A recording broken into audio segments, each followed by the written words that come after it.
역대하 17장 1절부터 9절까지 한 절씩 교독하겠습니다. 아사의 아들 여호사밧이 대신하여 왕이 되어 스스로 강하게 하여 이스라엘을 방어하되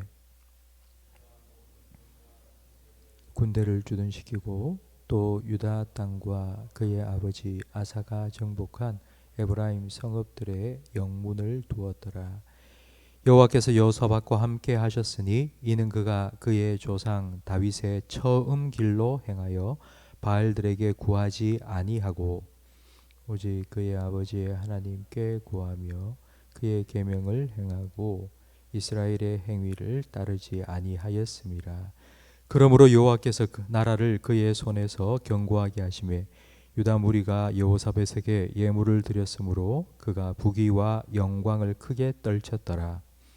그가 전심으로 여호와의 길을 걸어 산당과 아세라 목상들도 유다에서 제거하였더라.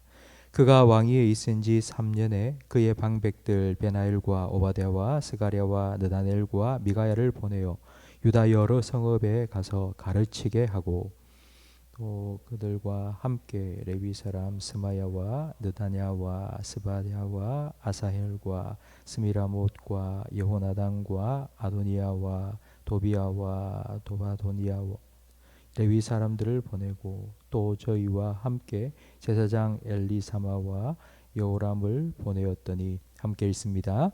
그들이 여호와의 율법책을 가지고 유다에서 가르치되 그 모든 유다 성읍들로 두루 다니며 백성들을 가르쳤더라. 아멘. 아사의 아들 여호사밧이 왕이 되었습니다. 여호사밧이 어떤 왕이었는지 3절 4절 말씀에 한마디로 이렇게 표현하고 있는데요. 여호와께서 여호사밧과 함께 하셨습니다. 그 이유는 그가 그의 조상 다윗의 처음 길로 행하여 바알들에게 구하지 아니하고 오직 그의 아버지의 하나님께 구하며 그의 계명을 행하고 이스라엘의 행위를 따르지 아니하였습니다.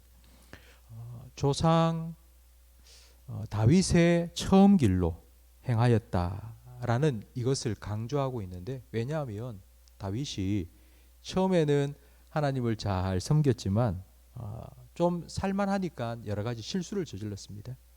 평안해지니 어슬렁 왕궁을 거닐다 목욕하는 바세바를 보고 그를 불러 간음했고요.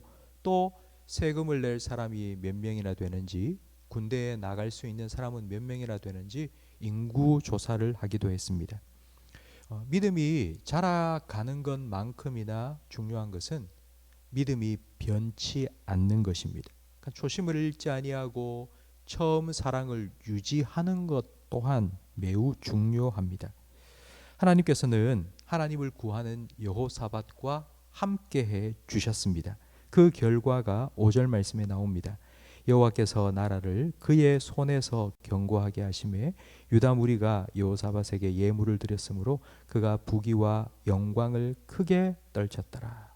견고하게 하시고 부귀와 영광을 크게 떨쳤습니다. 한마디로 말하면 여호사밧은 왕으로서 대단한 성공을 거둔 것입니다. 이런 성공을 거둔 이유는 딱 한 가지입니다. 6절 말씀에 나와 있는 것처럼 그가 전심으로 여호와의 길을 걸었기 때문입니다. 그렇다면 여호와의 길을 걷는다는 것이 어떤 것일까요? 6절 말씀 하반절에 보니 산당들과 아세라 목상들을 유다에서 다 제거한 것입니다.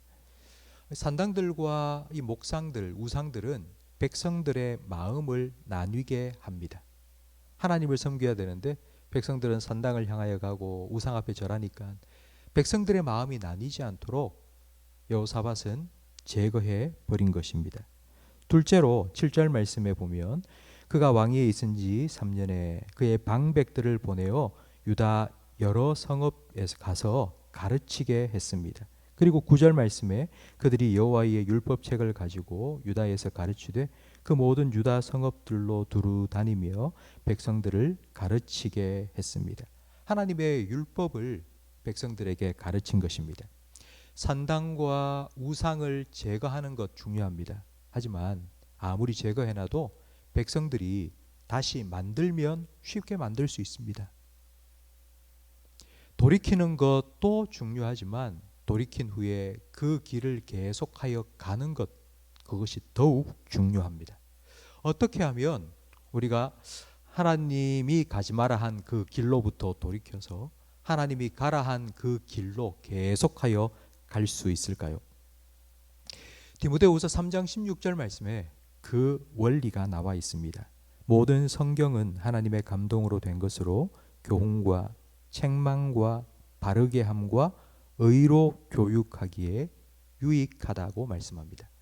교훈이라는 것은 이 길로 가라라는 것이 교훈입니다. 그런데 이 길로 안 가고 저쪽 길로 가고 있습니다. 안 돼! 라고 말하는 게 책망입니다. 다시 일로 와! 이게 바르게 함입니다. 그리고 그 길로 계속하여 가도록 만드는 것이 의로 교육하는 것입니다. 여호사밧이 방백들과 레위인과 제사장들을 유다 여러 성읍에 보내어서 율법을 가르치게 한 그 일이 바로 의로 교육하기입니다. 7절 말씀에 방백들을 보냈다고 되어 있습니다. 하나님의 율법을 가르치기 위해서 방백들을 보냈다. 근데 이 방백은 요즘 말로 하면 공무원들입니다. 그러니까 여호사밧은 공무원을 하나님의 말씀을 가르치는 일에 투입시킨 것입니다. 이 말은 성경 교육이 국정 정책이 되었다는 뜻입니다. 그러니까 요즘 말로 하면 성경책을 초등학교, 중학교, 고등학교에 교과서로 채택해서 가르쳤다는 뜻입니다. 이런 일이 일어나면 얼마나 좋겠습니까?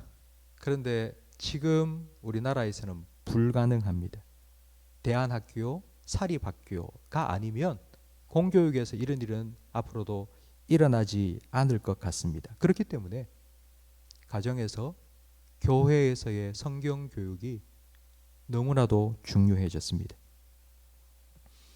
오늘날 세상은 급변하고 있습니다. 특별히 2020년 올 한 해는 10년 동안 일어날 변화가 단 몇 개월 만에 급격히 일어났습니다. 세상은 너무 빨리 변하고 있고요. 세상은 급격히 복잡해지고 있습니다.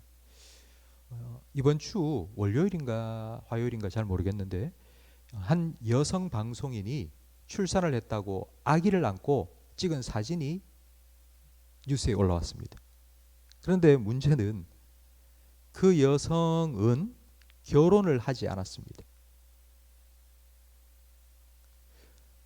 어떤 사람이 기증한 정자를 가지고 시험관 아기를 해서 이제 아기를 낳은 것입니다. 누군가의 아내는 되기는 싫고, 그런데 엄마는 되어보고 싶고, 그래서 아기를 낳은 겁니다. 그리고는 그 기사에 이런 말이 떴습니다. 비혼모. 저는 듣도 보도 못한 말입니다. 태어나서 처음 듣는 말입니다. 미혼모라는 말은 여러분 잘 아실 겁니다. 근데 비혼모, 결혼을 하지 않은 엄마. 우리나라에서는 비혼모를 허용을 안 해서 다른 나라에 가서 그렇게 했다, 이런 뉴스가 있었습니다. 이전에는 없었던 새로운 현상들이 얼마나 많이 생기는지 모릅니다. 뿐만 아니라 거기에 대한 수많은 이론들과 그리고 사상들, 가르침들이 매일같이 쏟아지고 있습니다. 여러분, 이런 세상을 우리가 어떻게 살아가야 될까요? 도대체 그런 현상에 대한 하나님의 말씀은 무엇일까요?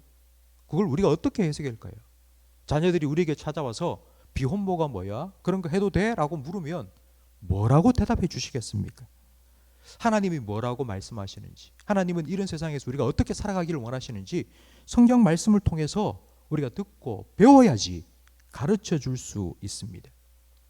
저의 은사이신 목사님은 한국 교회에서 아주 유명한 분이십니다. 교수님도 하셨고요. 그리고 설교도 아주 잘 하시는 분입니다. 근데 그분이 늘 만날 때마다 뵐 때마다 하는 말씀이 설교만으로 성도가 변하지 않는다. 설교 들을 때는 듣고 하고는 지나가면은 그냥 스쳐 지나가는 거예요. 그걸 교육시키고 훈련시키고 그게 바로 새기는 거라고. 머릿속에 또 한 번, 두 번 계속해서 새겨넣어야지 그 말씀으로 살아갈 수 있다. 세상에 이런 물결 속에 휩쓸려 떠내려가지 않도록 하기 위해서는 의로 교육함이 필요합니다. 하나님의 말씀을 계속하여서 우리가 읽고 듣고 공부하고 묵상하고 그 말씀이 내 가슴 속에 내 머릿속에 새겨져야지만이 그렇지, 하나님은 이렇게 하라고 하셨지, 우리가 그 길로 갈 수 있습니다. 여러분, 우리나라 속담에 이런 말이 있습니다. 나는 바람풍해도 너는 바람풍해라. 우리가 우리 자녀들에게 성경을 가르쳐 줘야 될 그런 너무나도 중요한 그런 사명을 하나님께서는 맡기셨습니다. 그러기 위해서는 먼저 우리가 하나님의 말씀을 가까이 하고 그 말씀에 귀를 열어야 됩니다. 여호사밧이 결단하고 내가 우리나라 백성들을 위해서 하나님 말씀을 가르쳐야 되겠다. 그래서 나뿐만 아니라 우리 백성들도 여호와의 길을 함께 걸어가야 되겠다 결단했던 것처럼 그런 결단이 우리에게도 필요한 시대입니다. 저는 우리 교회가 우리 성도들의 가정을 말씀으로 잘 지켜나가는 그런 진리의 기둥과 터가 되기를 위해서 매일 기도하고 있습니다. 진리의 기둥과 터라는 말은 요새라는 말입니다. 세상의 사상들, 세상의 이상한 그런 이론들로부터 우리를 지켜 나갈 수 있도록 돕는 요새가, 말씀의 요새가 바로 교회입니다. 성도 여러분, 마지막 때에 정말 교회에 주어진 이 말씀을 가르치는 사명은 그 어디에서도 감당할 수 없는 일입니다. 교회가 아니고서는 할 수가 없는 일입니다.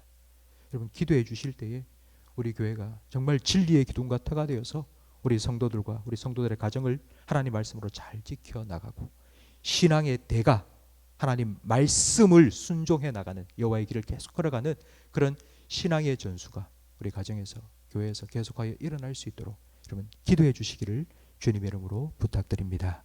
기도하겠습니다. 하나님 아버지, 감사합니다.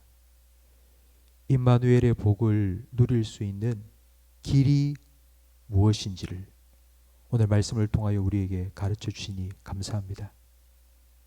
급변하는 세상 속에 오늘도 우리가 하루를 살아가면서 수많은 갈림길을 만나게 될 터인데, 그때마다 세상의 소리가 아니라 하나님의 말씀에 귀 기울일 수 있는 영적인 민감함을 저희들에게 허락하여 주옵소서.